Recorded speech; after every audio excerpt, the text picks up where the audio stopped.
It's without doubt one of the best films I've seen of all time. It's an amazing film. The acting is wonderful, and the story is phenomenal. Released on July 18th, 2008, The Dark Knight's without doubt, I already said, one of the best films of all time. Everyone returns to this, with a few notable exceptions.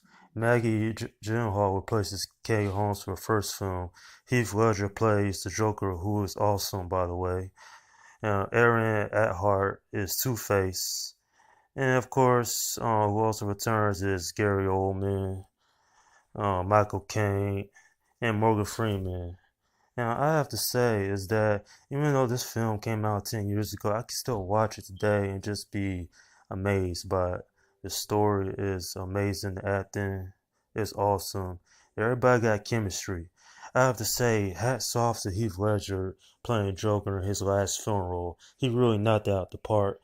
I mean, not only is Joker one of the best villains of all time in a comic book movie, but he just oozes chemistry and he works really well in a lot of the scenes. Let's not forget the opening of the movie, which is probably one of the best openings I've seen in a superhero film.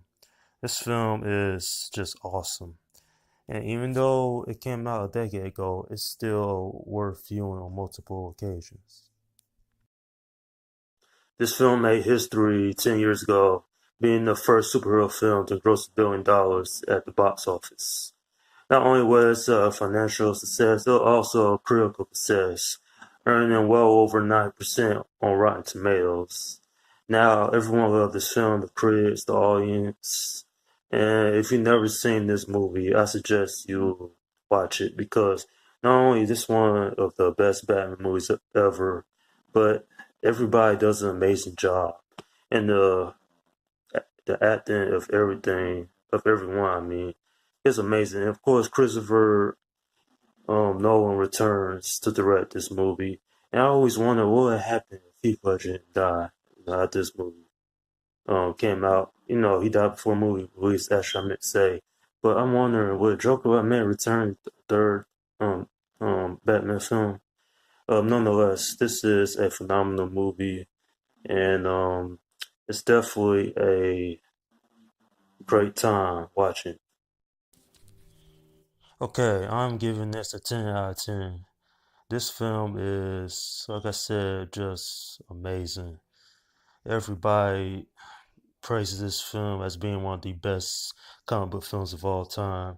And DC Comics actually, had a big win here as this was the beginning of the Marvel Cinematic Universe. Now, why I bring Marvel up because this was saying Marvel, came with Iron Man, Incredible Hulk, but I truly believe if they had kept out their own cinematic universe with this movie, or at least against the Batman Begins, then it could have went far. But it generally take place in a real um world set where you don't have heroes having superpowers uh, or any of that.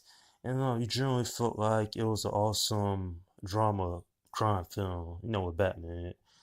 I just love the realism of it, Batman taking on just criminals and thugs. There's no other superheroes in this universe. Without a doubt, this is an amazing film, and pretty glad that this film has gotten high praise.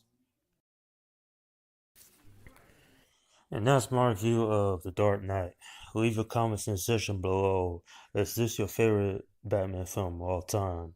Or do you generally like something else? Now, at the time this movie came out, this was years before the MCU ever, was a huge hit, or before DC had their own cinematic universe. And you could generally say this paved the way for films such as, I don't know, Man of Steel, or, The Grey Tone, or maybe even other superhero films that will come out down the line that will, set the tone. This movie set the tone for it, actually.